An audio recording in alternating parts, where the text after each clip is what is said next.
This episode of Hip Hop Marvels Podcast is brought to you by the Battlegrounds Games and Comics, the Tri-State region's #1 source for video games, comic books, toys, and Magic the Gathering. Located at 2708 Airport Road, Dalton, Georgia, 30721. Drop in and tell them Hip Hop Marvel sent you and receive 10% off all comics. What's up? This your boy Wyclef Jean, aka Spider-Man. Y'all already know I'm a superhero. What makes me a superhero? Come on. Hip Hop Marvels. Hey yo, what up everybody? This is Thaahum, and right now you're listening to DJ Dub Floyd on the Hip Hop Marvels Podcast. I'm over here marveling at all these dope sounds. We got it locked from your block to the comic shop. Drop a 10 more, Sean. You know I got tools, infinite.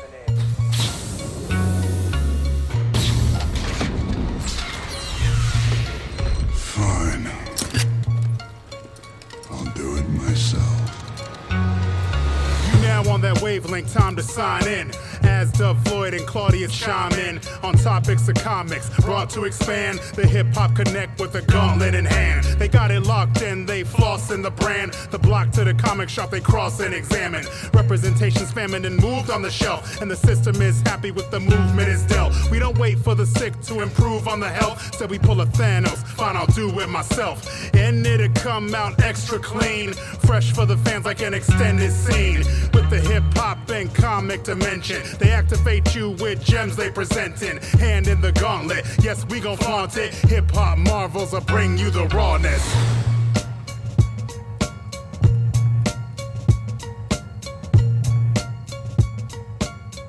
Nigga, what?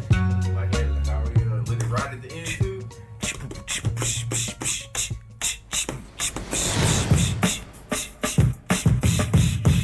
That beat was hard.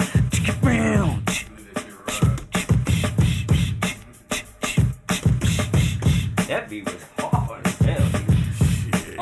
Yeah, Lati, fucking that whole Jersey shit. Yeah, that's my family tree right Outsiders. Outsiders, fucking Double X Posse. That's really my family tree. Double X Posse. You could pretty much say I was part of damn Double X Posse. One state I couldn't get into was South Carolina hip hop. It's kind of. I feel you on that shit. I can't get. It's kind of. I can't really grasp. There you go. Grasp that shit. I can't really grasp South Carolina hip hop. Yeah. There was a dope group going down there at one time called Colombian. They were out of Columbia, South Carolina, but they were like rapping. Mm-hmm. You know, it was I went out there, dude, one time, and my wife got peoples out there. This was back in fucking like 2007, and fucking across the street from her peoples, it's a fucking blind dude, right? And so this motherfucker was like this motherfucking rap and all this shit like that, but I never got up close to him, right? And all of a sudden, goddamn, like 2-3 years later after that shit, I see fucking blind dude from South Carolina. Can't even remember his name now, but he was on TV and shit, freestyling. Oh, you talking about Blind Fury. Blind Fury. Yeah. But he nice too though. yo, that's what I'm saying. That's the only motherfucker that I know. Yeah. Damn, Blind Fury. He said the only thing he know is a blind nigga. Damn. They came with that goddamn heat. He was killing shit. He won like 106 Park Freestyle Friday. You know what I'm saying? Right. He won that shit. What, Freestyle Friday? Yeah, that's what I mean. He won that shit like weeks on end, man. They had to retire that nigga. Right. That's the only thing he was eating, niggas. And let me ask you this: since you lived in Tennessee, right? Mm-hmm. What was there a scene in Tennessee? Absolutely. There was because I was in Chattanooga. That's where I met my homie DJ Wally Sparks. Right. And it's crazy because I met him at back in 2006 at a damn Young Jock in-store signing. And shit. When Young Jock dropped his album, the joint with It's Going Down on it and everything. Right. And I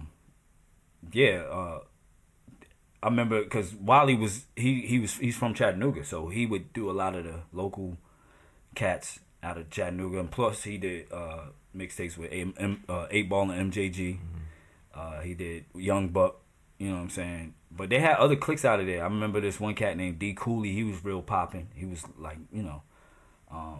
local. But yeah, they had a pretty good scene. They had a good scene out in Tennessee. Oh yeah, for sure. I mean, even all the way up to Nashville, they had cats out of Nashville. Right. I just never knew. I knew artists out of Tennessee, but I've never heard of. This is the club. This is the spot. This is where so and so battled. Who, like I said, when I looked at different regions. Oh, I'm sure. I know the and stories. see, that'd be a good thing too, because I'm sure. What's up? Man, if I could call this nigga right now and record this nigga, I would call Wally. Right now, because he knows. See, I wasn't from there, so I only knew what I saw at the moment.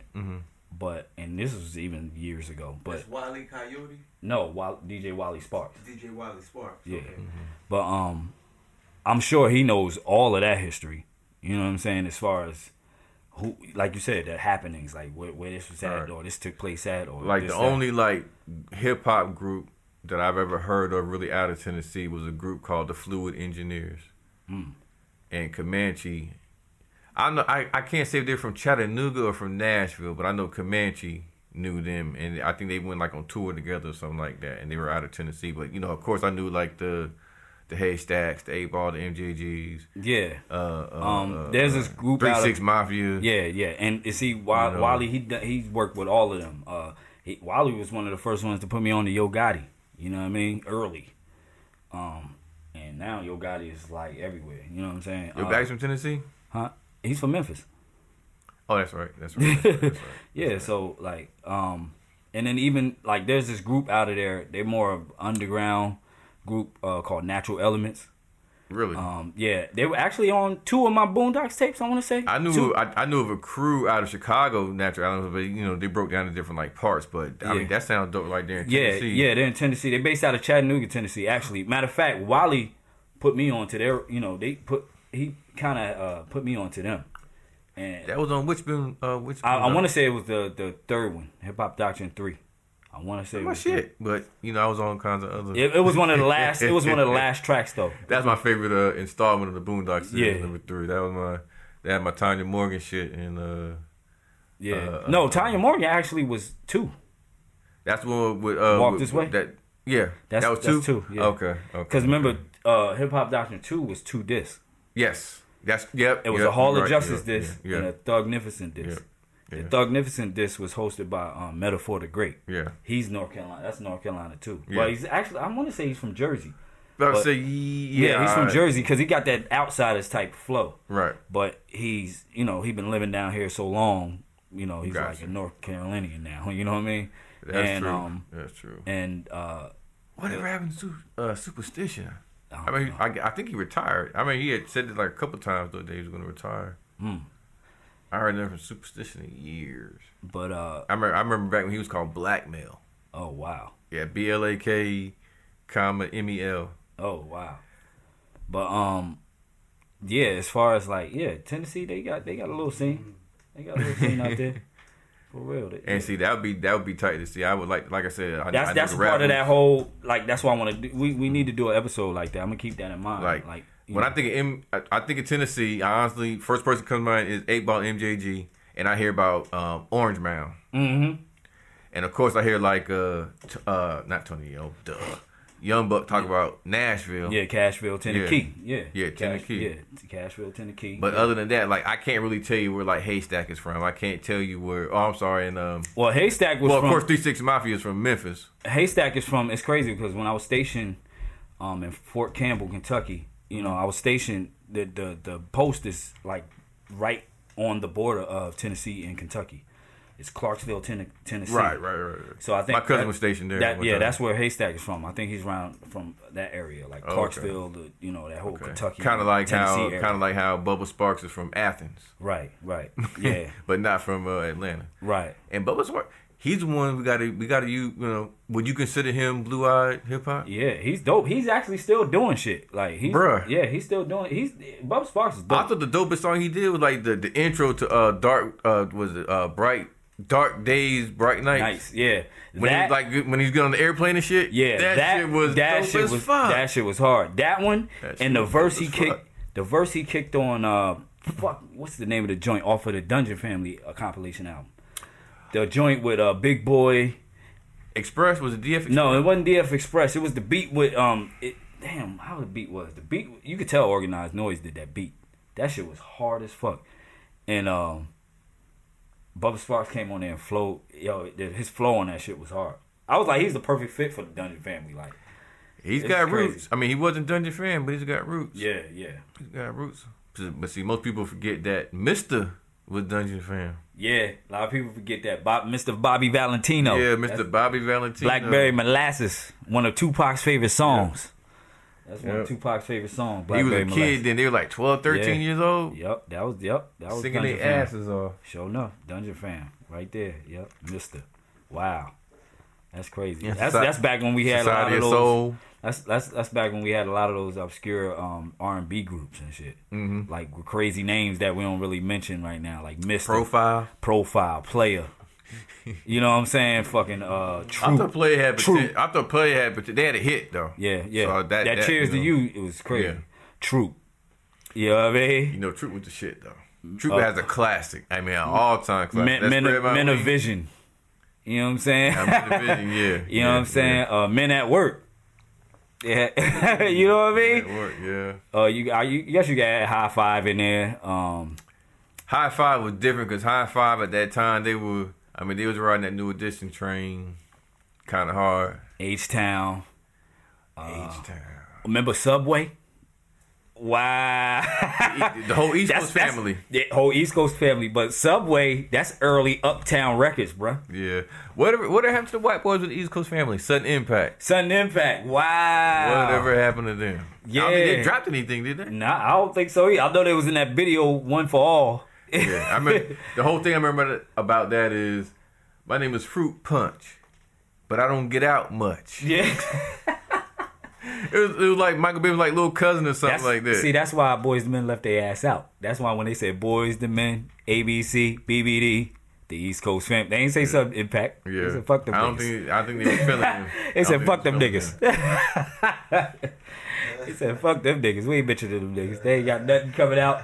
Fuck that. What happened to the B Brown family? Yeah. He had a whole gang of... And cause that's Outkast Studio. That was the B Brown Studio. When Bobby Brown first moved to Atlanta, he brought that studio.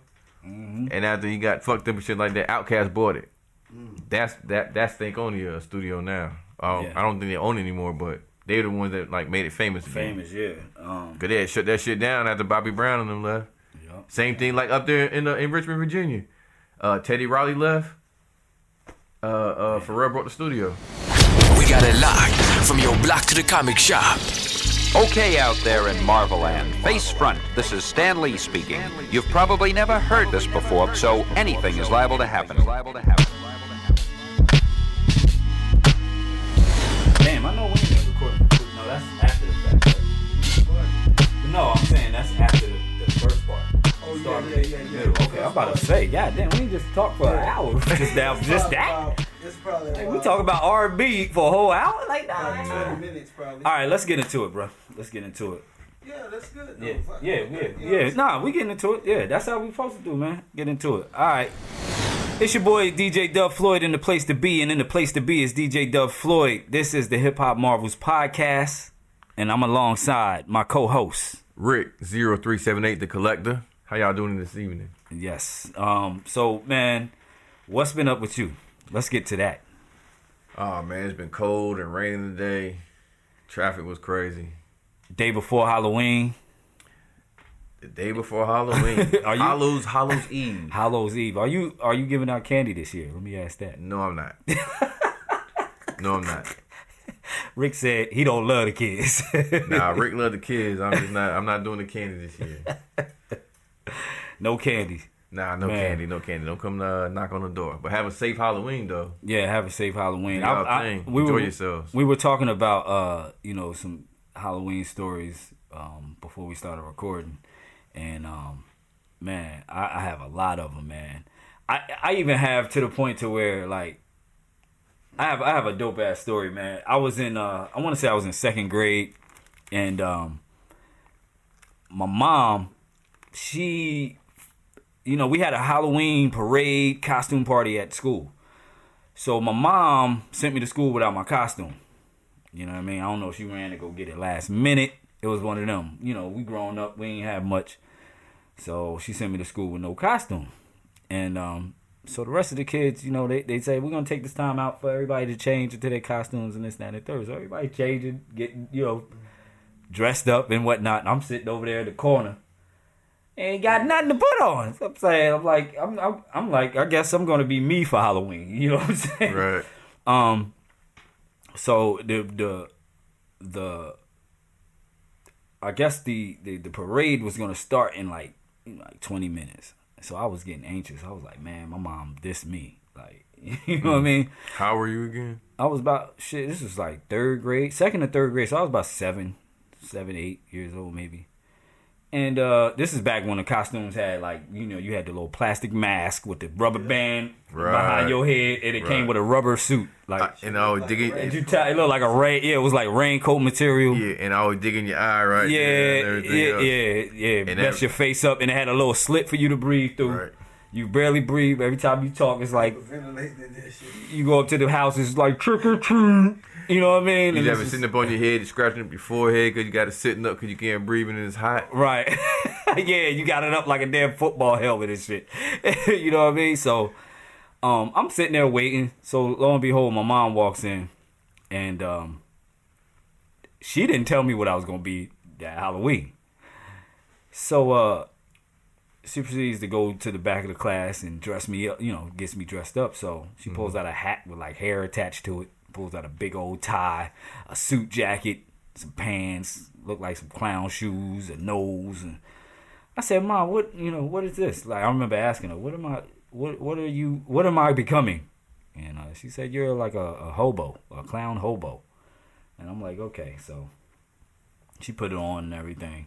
So, I mean, despite what I was for Halloween, I was happy that she came with a costume. Right. And I got to, march out there in the parade with the rest of the kids. Because I thought for sure they'd be like, who is that little black boy walking with the rest of them kids? Who is he for Halloween? You know what I mean? I would have had to tell him I'm a poor black kid for Halloween. You know what I mean? So right. That was one of the fondest memories I remember of Halloween with my mom's, man. And then, of course, like trick-or-treating. We all went to the white neighborhoods. To get the big Snicker bars and the big, you know, they didn't hand out the little baby Reese cups and stuff like that. They handed out big, big Butterfingers, like, some of them handed out, some of them, I remember one lady we went to, she handed out money. She was giving out like dollar bills and shit. So we made sure we went there every year. Trick-or-treating at my grandmother's house when I was a kid, some of the ladies along the road would get money from the church. Not candy or nothing like that, but they give you like $1, $2, even $5 sometimes. Wow. But nah, not candy though. Yeah. Not the church ladies. Anyway. Right. And I remember hating on the folks that put fruit in your bag and shit. Word. Like, I don't want a damn apple bag. Give me some sweet tarts or some damn some Smarties or something. My thing was Milky Way. Milky Ways, okay. Milky Way. I never liked candy corn. That's a blasphemous piece of candy. They can go in the candy cemetery, along with Peeps. And along with those little dots. Never had the dots. The Peeps were nasty. And along with the wax candy that was shaped like lips and vampire teeth. Oh, yeah, those. I never understood what those were. I'm like, why do they taste like this? It's straight wax with cinnamon in it or something. I'm like, what is this? What is this for? Most I did, I put it in my mouth like I'm, pause. I put it in my mouth like, like I'm a vampire or whatever. And yeah, and then after that, I just throw it away because it tastes like you eating a candle with cinnamon, like pretty much. True that. So man, yeah. Shout out to all the kids. You know what I mean? Going Halloween, trick or treating. Enjoy yourselves tonight and be safe once again. Yeah, it ain't falling on a weekend. You know what I mean? So, and some kids ain't out there robbing kids for bags, as Bushwick Bill put it. The Ghetto Boys. Yeah, the Ghetto Boys. Have one of the most classic Halloween songs ever. My mind's playing tricks on me. For sure. Classic sample. Classic lyrics. I remember watching the video. That made me shook, like, when I was a kid watching that video. Really? I was shook, though, because, like, it made me think. Because as a kid, you be thinking some certain things. Like, and you be thinking, like, your mind playing tricks on you. So when that came out, I'm like, yo, is other people going through this? Like, whoa. You know what I mean? You know what? As a kid, I wasn't really scared that much. I was into like horror stories and horror. Oh well, movies. so was I. Like so was I. It's just the more Halloween never traumatized me. The more realistic stuff, you know, kind of stuck with me. I remember when Unsolved Mysteries came on, and the theme song alone, I'd be like, whoa. Okay. I don't know what it is about that theme song. I've heard that several times. Like the theme song just trips people out. And I'm wondering why. Explain why. Explain it to me. Why? What is it about that intro? It's just creepy as hell, man. Like, I don't know if it's because the guy that came, I don't know his name, but he came on with that voice. This is Unsolved Mysteries. Robert Stack. Robert Stack. I mean, his voice with that shit. Airplane. Man. His voice with that shit was just crazy. Ultra Magnus. Yeah, it's Ultra Magnus. Yeah, yeah. He Ultra Magnus, and remember the Airplane. Yep. Yeah, I did some other cartoons too. To be honest with you. Yeah. Some other voiceovers.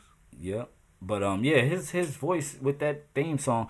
I'm wondering, has anybody in hip hop ever sampled that? Sampled what? The theme song to Unsolved Mysteries. We'll have to look that up. That's crazy. I can't remember off tops. I don't know. Well, you know, back then, I mean, that might have cost them a lot of money.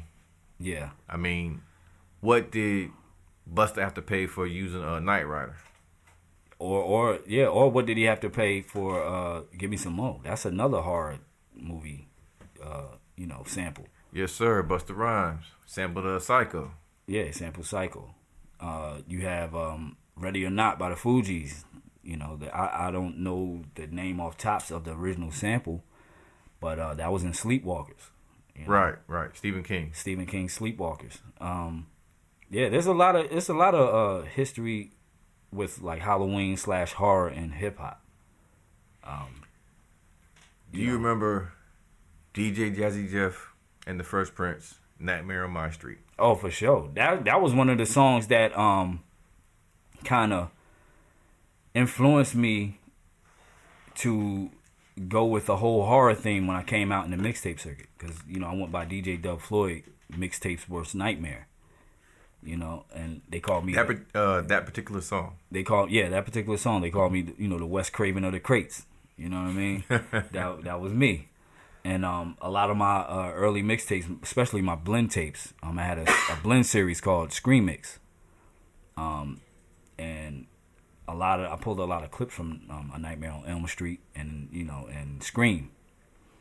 Wes Craven is one of my favorite horror directors and stuff like that. John Carpenter is another one. Stephen King is probably my favorite all time. My aunts and my Uncle Paul, shout out Uncle Paul, Albuquerque, New Mexico, was a Stephen King reader. Okay. And I would just like see books on his shelf, and I'm like, okay, he's reading them, so I'm gonna read them. Right. And that's how I got into like The Shining. Right. And, all classics. I was a kid then, so I couldn't even, I wasn't even ready to see the movie, but just the vocabulary and things like that, and I'm visualizing this, and then I see the movie. All classic shit, by the way. I would say Creepshow. Yeah, Creepshow. Yes. Creepshow. Shout out to Rick. He got me because my favorite Creepshow is Creepshow 2. And he blessed me with the Creepshow 2 DVD. And matter of fact, he blessed me with the whole Tales from the Crypt series. Like, I'm talking about all the seasons. It was one of my favorite all-time horror TV shows. But yeah, to double back on Creepshow 2 is my favorite. A lot of people, they say they like the first one. I like the first one better. I have the first one. Yeah, the first one is dope too. But for me, I don't know. When I was a kid watching Creepshow 2, it just like that. Which story was the scariest? The scariest story for me would have to be Thanks for the Ride, Lady. It was the last story, I believe. It was 4 stories? It was either 4 or 5 stories. I think it was like 3, and then they had the background story going on with the kid running from the bullies and everything else. Right, but I'm saying there was the wooden Indian chief statue story. Yeah. There was the blob from the lake story, and then Thanks for the Ride, Lady. And then so like those 3, and like I said, the kid in the background. Okay, yeah. So thanks for the ride. The first one was Give Me My Cake. Yeah, Give Me My Cake. I Could Hold My Breath for a Long Time. And what was the one Under the Stairs? Like the creature. That was the last one. Yeah. Yeah. It was so that's 3. And then they had the background with the kid with the voodoo doll. Voodoo doll, right? Yep. So but yeah, for Creep Show 2, Thanks for the Ride Lady would probably be that's the one that stuck with me the most. My cousin. Shout out T. Shout out what's up, Slink? She loves that story. She'll call you sometimes and be like, Thanks for the ride, lady. Yeah, that one right there. She'll text you with that. Cause I'm like, she tried everything in her power to kill this dude, man, and he just kept coming back, bro. So yeah, but yeah, Halloween, man.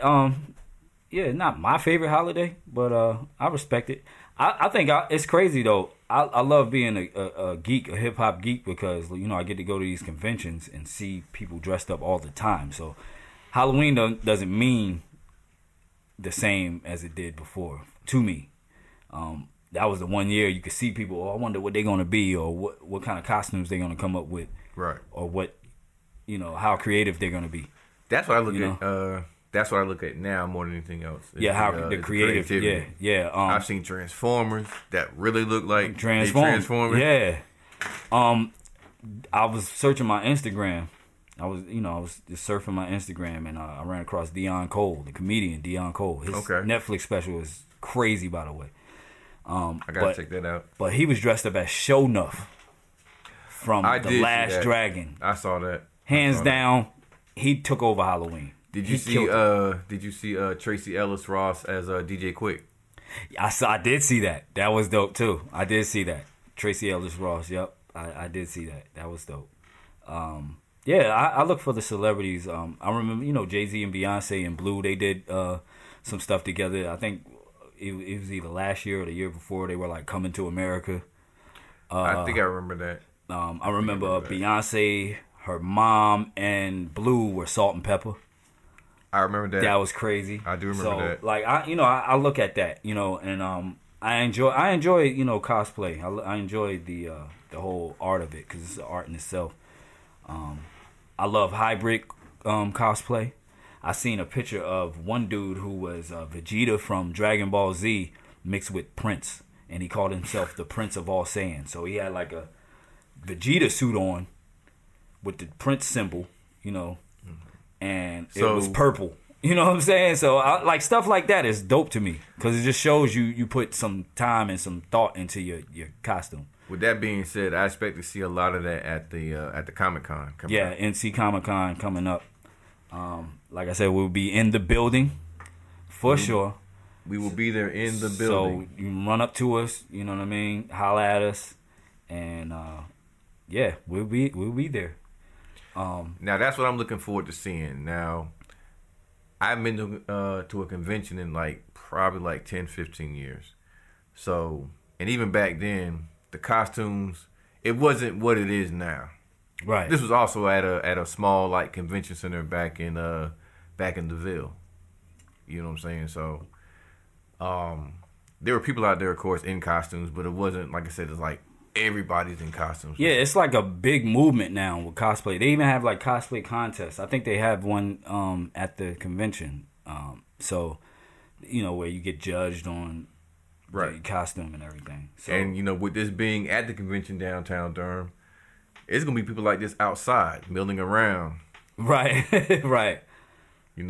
Out at the bus terminal. At the bus terminal. Right. So, all right, before we get into it, though, I want to first send a R.I.P., a rest in peace to John Witherspoon. Bang, bang, bang. Bang, bang, bang. That's Pops. That's Granddad. You may have known him from Friday. You may have known him from the Wayans Brothers show. You may have known him from as Granddad from the Boondocks. Grandpa Riley. Yes. He's been on... I'm sorry, Grandpa Freeman. You may have known him from Boomerang. You got to coordinate, You got to coordinate. The original Bang, bang, bang. When you first heard Pop say bang, bang, bang, it was in Boomerang. And Boomerang, exactly. And then he went on to do a backstory on the Wayans Brothers show as if he was an old school he's part of an old school group. He had that song. Friday's got to be his most classic role as far as his role. Right. Yeah. You know. You cannot watch Friday and not quote, you know, his famous lines. Well, he had more than one line. Like it's crazy because I find myself like just cleaning up the house singing, "Put some hot sauce on my burrito, baby." You know what I'm saying? I ain't even eating a burrito, but Chris Tucker may have the most famous quote, but Pops has the most quotes in the whole Friday series. Chris Tucker only did one movie, but with him having the most iconic quote, so I guess that makes it even in a sense. But Pops has the most. How come every time I'm in the kitchen, you in the kitchen eating up all the pig feet, all the hog maws, all the chitlins, all the chitlins. I like pig feet. I like chitlins. You know, so yeah. Rest in peace to Pops, John Witherspoon. It's a devastating loss. And he's truly... Only 77. Yeah, only 77. Truly a comedic king. You know what I mean?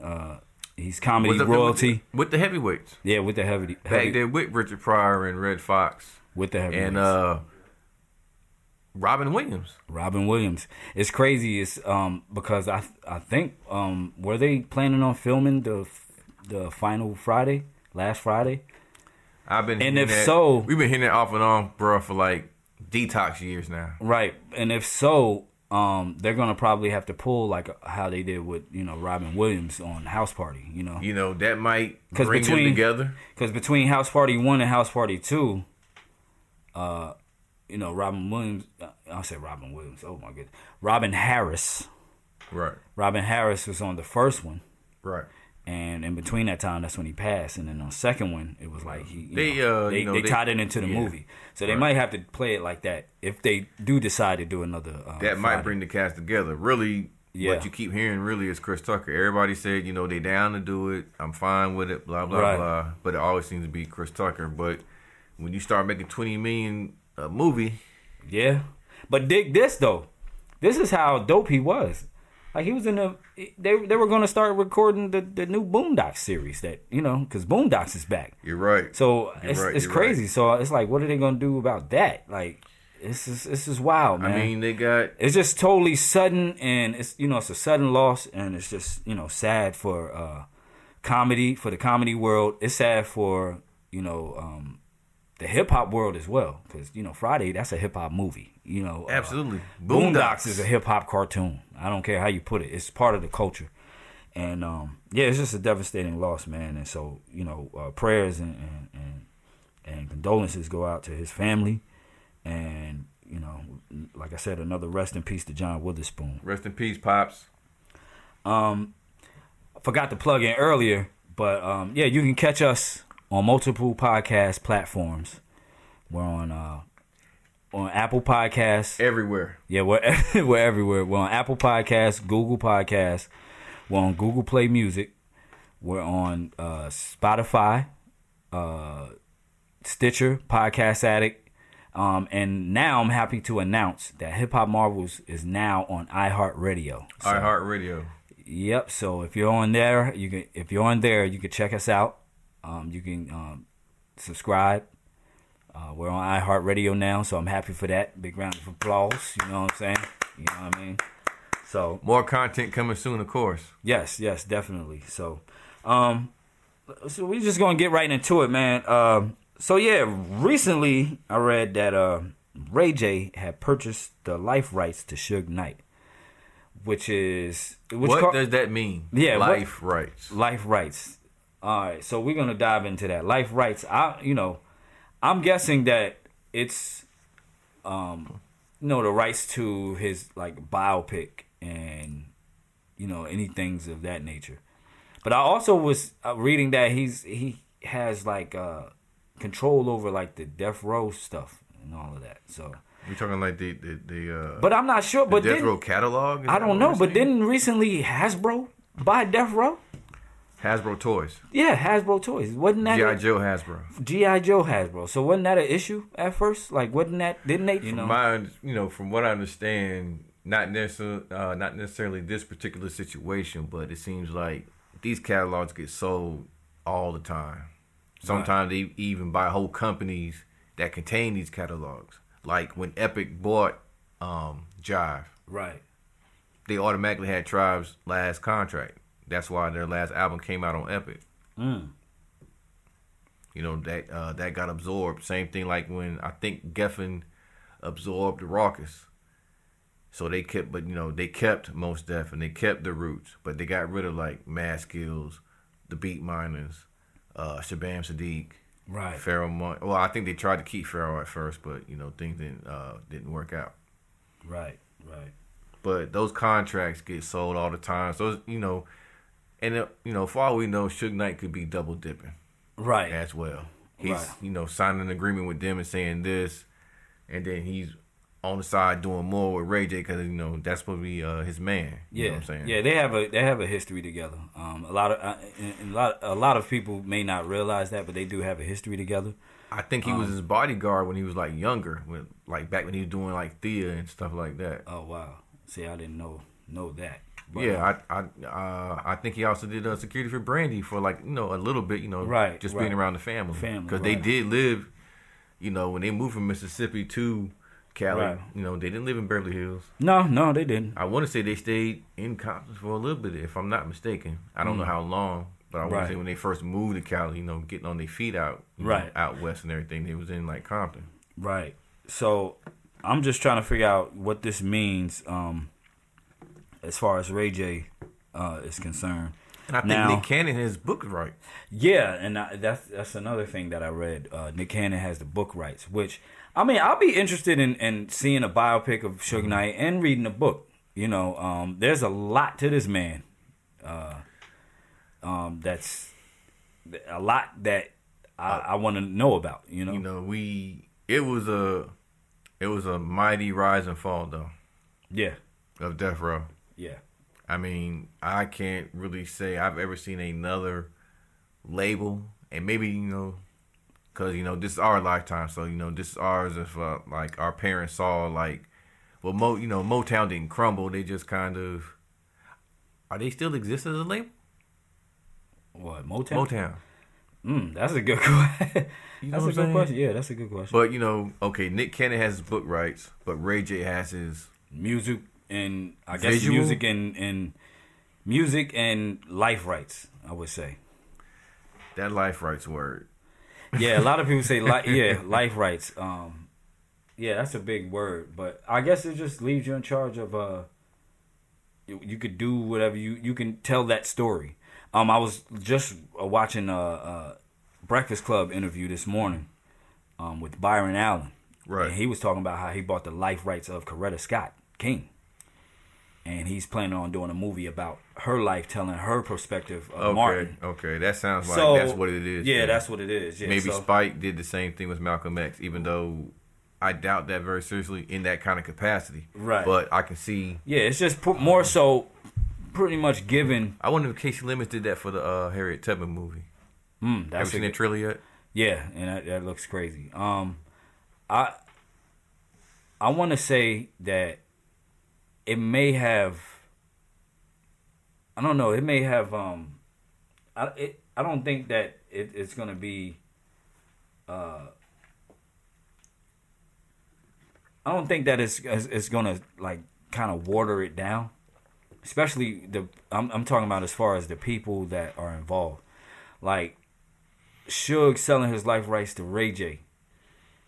Ray J should be able to tell his story, tell Suge Knight's story to the best of his ability. Like selling your life rights to somebody that don't really know you or know the culture, that's a bad move. So I get it. I agree with that. Well, also I think sometimes things can get skewed if we talk about that. Like NWA was able to do it. Well, Dre and all of them were able to do it. I don't think Puffy did as good as a job being involved with Notorious. Oh yeah, I mean I can agree to that. I can agree with that. And I still haven't seen All Eyes on Me yet, all the way through.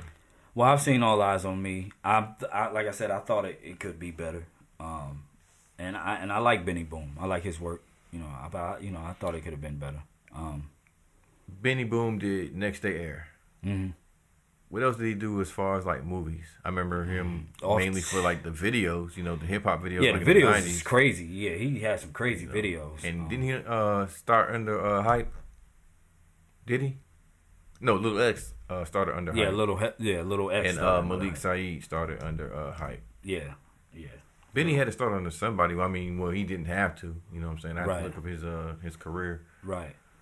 But yeah. So I mean, it could be good. I mean, it could be good for you know, for the culture. It could be good. I mean, to tell his story, his side of things. I mean, it can be good.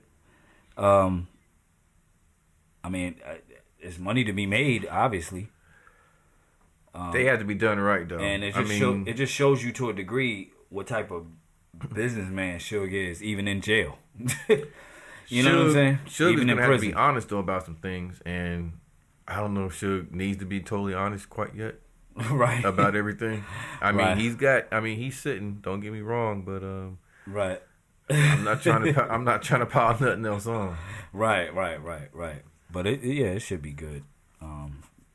I just don't think. I mean, I think people should be able to oversee, like the family should be able to oversee the project, but don't have that much input. You know what I'm saying? In the way that it skews the film. You know what I'm saying? Like I said, Biggie, Notorious could have been a lot better.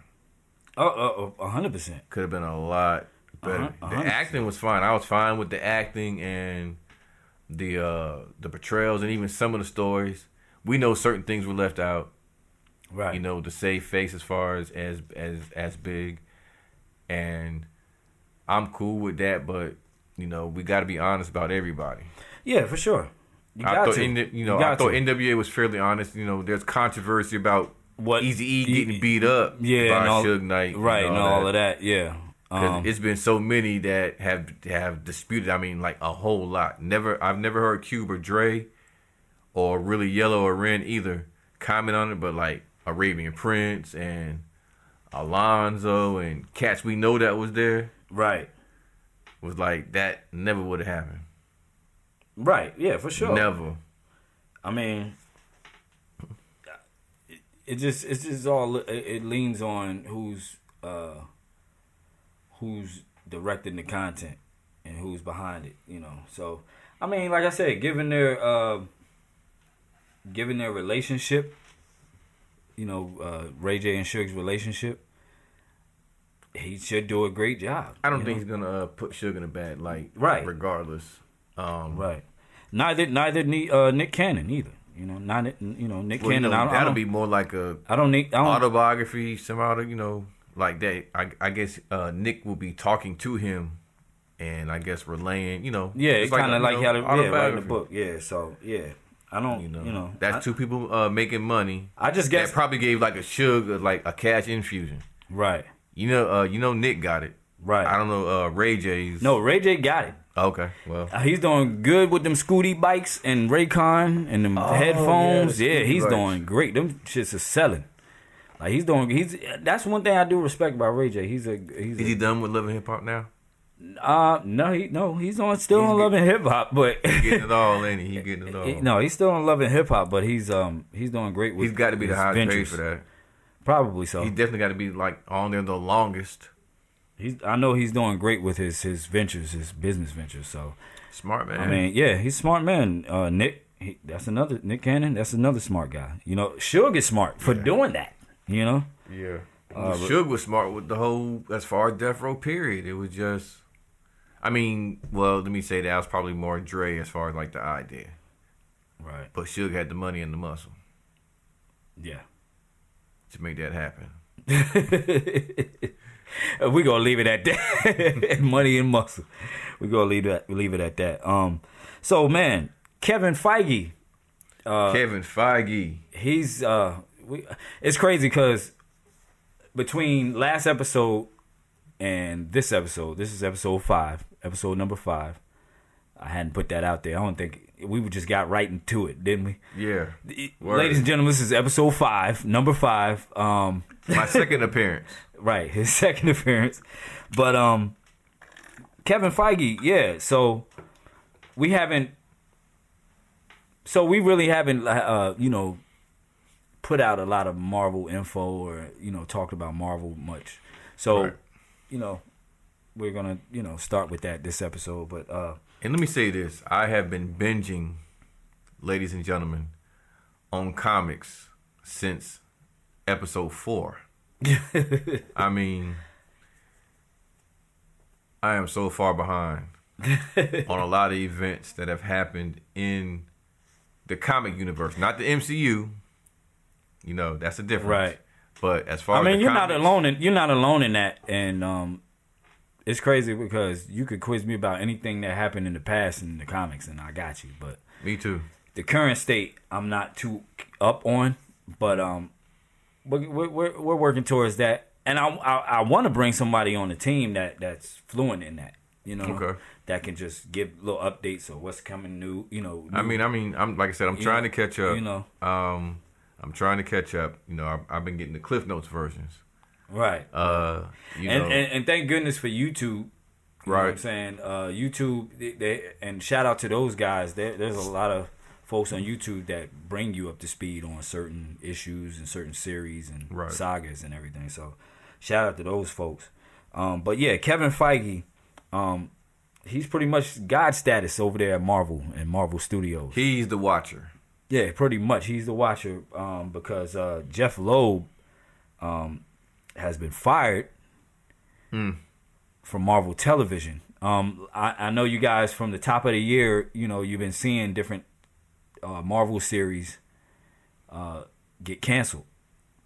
You know, starting with like, you know, with the Luke Cage and starting with, you know, the Punisher, Jessica Jones and Iron Fist, the Defenders, and now you got the latest was Cloak and Dagger, which I never really got into. I love the comic books, I love the characters. I never really got into Cloak and Dagger. I tried to get into Cloak and Dagger on Freeform, probably as far as like the comics, but not really on the series, right? Like that. I tried, but I was like, right. So, with that, I'm thinking they're pretty much, you know, Marvel Studios and Marvel, they're pretty much closing up shop, and you know, making that money move. Yeah, making that money move like Cardi B, and and pretty much leaving it up to Kevin Feige. And having him, you know, I think Kevin Feige is just gonna hit the reset button, and you know, especially on the TV tip. Now the movies, we pretty much got a good layout of the movies, and the movies have been coming in and, you know, been doing great. See, TV, is television, not so much. Money's gonna be though, right? Television, not so much, and I think we got one more season of Agents of S.H.I.E.L.D. Really? Yeah, it's the last season coming up. So do you keep up with that? No, I don't. I used to, but no, I'm just saying for that sake, I think they're just shutting everything down and kind of just, you know what's hard with me, reimagine everything. It's like what I'm doing now. I have to start binging again. It's been a while, honestly. It's like I can go to the movies because I'm making time for it. I'm paying for it, stuff like that. But as far as like dedicating myself to watching a weekly show outside of like great shows like Atlanta, right? I just can't, you know, I can't commit to it like that. Right. Now, I did that with Luke Cage because it was Luke Cage. Right. But I'm going to try this. I'm going to try this as far as like what I'm seeing as far as like the television shows like Hawkeye. Shout out Jeremy Renner, they brought him back. Right. Yeah, that was crazy. I mean, I don't know what's going on. They tried this with James Gunn with Guardians of the Galaxy. Right. Now that's been delayed with another. That's what they don't expect that to like 2021, I think. Right. But see, I think the difference between James Gunn and Jeremy Renner is that James Gunn, I think he said some offensive stuff on tweets or something like that, right? And dug up. But with Jeremy Renner, there's I want to say that his ex-wife or something like that came out and said he was abusive. And but then still, that's like something in the past though. Still, just like the tweets. Right. And I understand that. And look, we live in a culture where, you know, you gotta watch what you do. You know what I'm saying? You gotta watch what you say, watch what you do. I get it. I mean, but that's as far as things like being current, bro. Right. We're talking about like these are things in the past. They did it with Kevin Hart. Mm-hmm. offensive tweets 4 or 5 years ago, bro, and that's just not fair to anybody. Right. Black, white, indifferent. Especially if it didn't come out, if movie they, star, anything right? like that. Especially if they didn't come out when the dirt was done, right? Especially, yeah. And then you're waiting the years later, like, yeah. So, yeah, man. But yeah, WandaVision. I'm hearing She-Hulk. I'm hearing Moon Knight now. Miss Marvel. I can't wait. Miss Marvel, and all that's subscription based. So we're knowing, Disney Plus, the exact numbers. And the money that's gonna be coming in from that. I definitely got my pre-order in for Disney Plus. Okay. I want to say it drops November 11th. That's soon. Yes, it's real soon. It's November 11th or 12th when or something like when that. does the Marvel part of it start? I'll get on it then. No, it's all in there. Like when it starts. Oh, as far as like Disney. Yeah, but now these shows are still being developed, so they won't appear on there. I'll wait till then. Yeah. You know what I mean? He said I'll wait till then. I'll wait till then. You know what I mean? So, yeah, Disney Plus, man. It's November 12th. November 12th is when it drops. I got my pre-order in. I'm pretty sure there'll be previews. I'll see what it has to offer. Now, if I'm intrigued by something and something just like sticks out to me, I mean, that just add to it. That'll be gravy. Right. But I can actually wait till the whole Marvel thing starts. And I think they've been filming these things honestly like for a while now. We're finding out how many movies are actually already in the can. Right. When they drop. I mean, some of these are done like a couple years ago. The only really thing I know that's been delayed has been Guardians of the Galaxy. Because they were supposed to start shooting that after they finished Infinity War, if I'm not mistaken. The filming of it anyway. Right. That was supposed to be like the first movie of Phase 4, not Black Widow. It was supposed to be Guardians of the Galaxy, Guardians of the Galaxy 3. Right. It was supposed to pick up after Infinity War. Right. And I know he actually ended up becoming Spider-Man Far Away From Home after Infinity War. I want to say they're saying that they're trying to compete with or set a new record. I think next year there's supposed to be 4 Marvel movies dropping in 1 year. Usually there's no more than 3.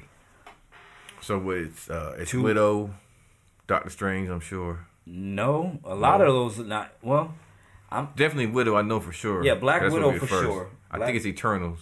Black Widow and Eternals. I think those are the 2 I know are dropping next year. It's never been more than 4. Never been more than 4. Never been more than 3. Actually. Okay, never been more than 3. Yeah, so actually, this is the first time. Yeah. So we're talking like Black Widow, Eternals. Shang-Chi? That might be another one.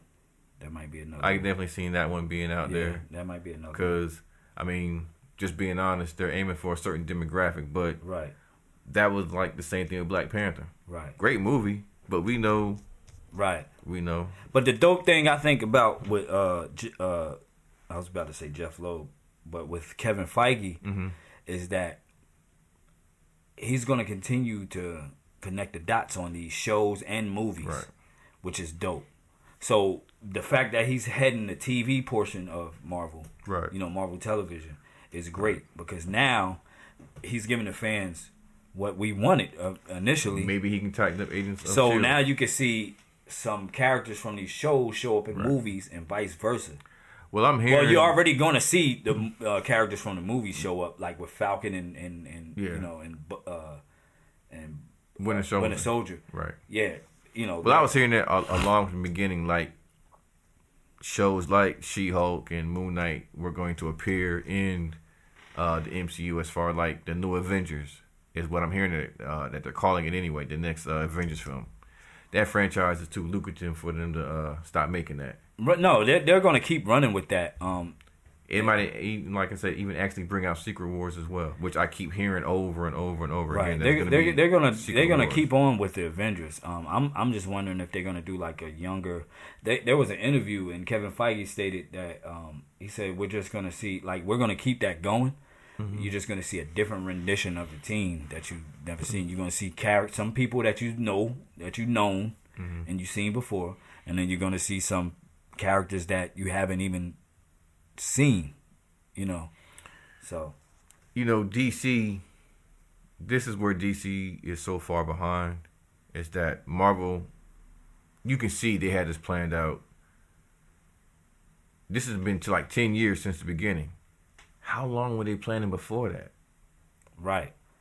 Yeah, I mean, that's one thing about Marvel that is dope, man. They're always planning, and that's what keeps giving us that great content like that they put out. Like it's just they're always planning, and seeing how they form things, they always leave doors open for other storylines as well as other characters. Exactly. When I first heard Wakanda in Avengers 2, Age of Ultron, I knew the Black Panther was coming eventually. Yeah, exactly, and that's all a part of it. That's just like it's pretty much, like me and like DJ Eclipse was saying in the first episode. He was saying like the movies are the new comic books now, right? And it's and that like what you just said that kind of shows that it's like you have first appearances, right, and then you have like references to different things, and so eventually these things have to come. Just like with Prince Namor the Submariner, I'm hoping he's coming soon because they kind of reference that. Well, as far as I see, in Endgame, that I've read that he's been confirmed that he's going to be right. The antagonist, the villain.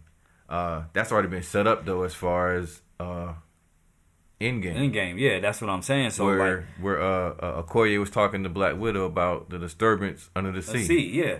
So that's what I'm saying. For them to set up stuff like that, right?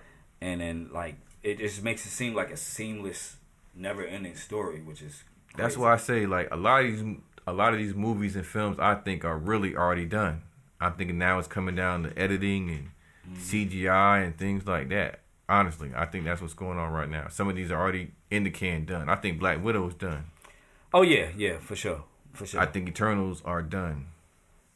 If not done, they're like wrapping it up. Yeah. Something like that. And what are the? I need to find out what the other two are. It's got to be Shang-Chi. I'm sure is the third one. Yeah, Shang-Chi. And I want to say Doctor Strange. It has to be Doctor Strange. Coming off of Infinity War, it's got to be. I'm sorry, Endgame. It's got to be Doctor Strange. Doctor Strange. Doctor Strange 2. Yeah. And speaking of which, what do you think about the Fantastic Four being prioritized over the X-Men as far as like Phase 5?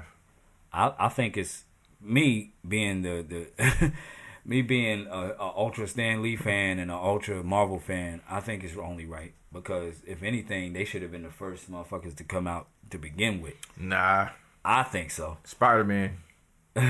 I'm saying I know where you thinking from. I'm just talking about my comic book mind. Oh, okay. And my comic book mind. Are you talking about as far as the MCU? Yeah, they should have been in the first, like, instead of Iron Man, your favorite superhero. Right. Your favorite superhero. Right. My favorite superhero, Iron Man. I know you put that out there, but I think that Fantastic Four should have came out first.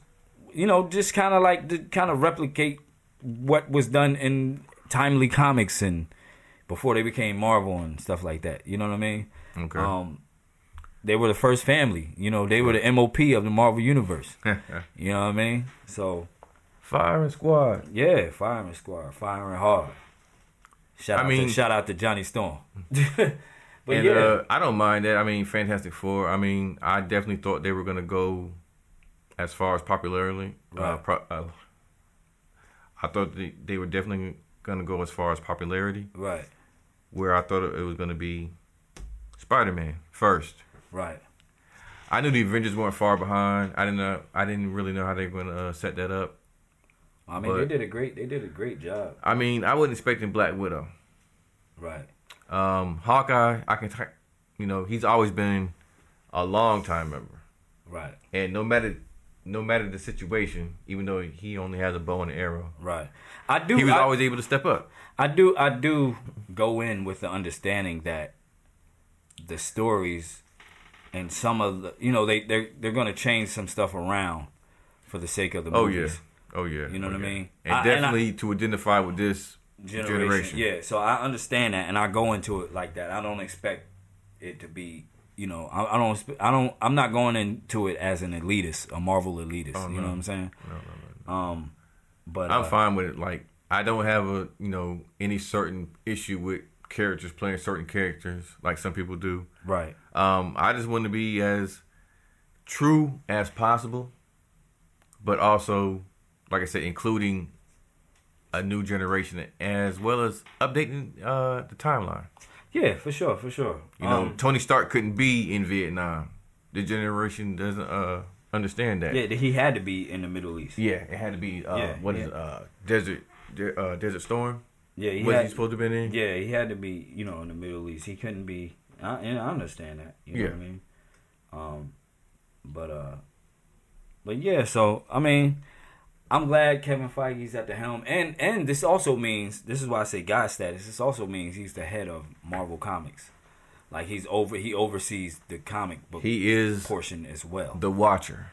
So this is great, man. This is great news. Kevin Feige hasn't let me down. This is how old is Kevin Feige?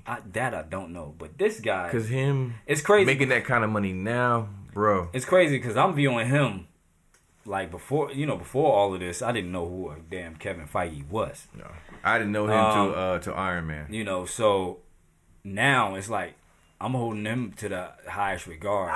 I'm holding him up there with like Stan. You know what I'm saying? He's like the you know, Stan passed. Like this is the guy.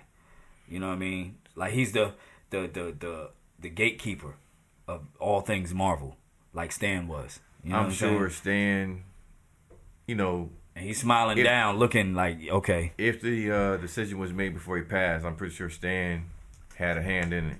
I'm sure. Right. Somebody that he knew would trust and respect the brand and continue it going. Like I said, Marvel has so many options right now. It's ridiculous. Yeah, man. So with that said, we're gonna wrap things up. This is episode 5 of the Hip Hop Marvels podcast. Episode 5. Jason Kidd's number. Jason Kidd's number. Anything out the New Jersey Nets. Yeah. Anything you want to shout out before we get up out of here, man? Nah, just everyone have a blessed night. It was great talking hip hop and Marvel with y'all. See y'all sooner than later. That's what's up. This is Hip Hop Marvels podcast. Remember, we got it locked from the block to the comic shop. Remember, we're on all podcast streaming platforms. And we're now newly added to iHeartRadio. So check us out. Rate, subscribe, comment.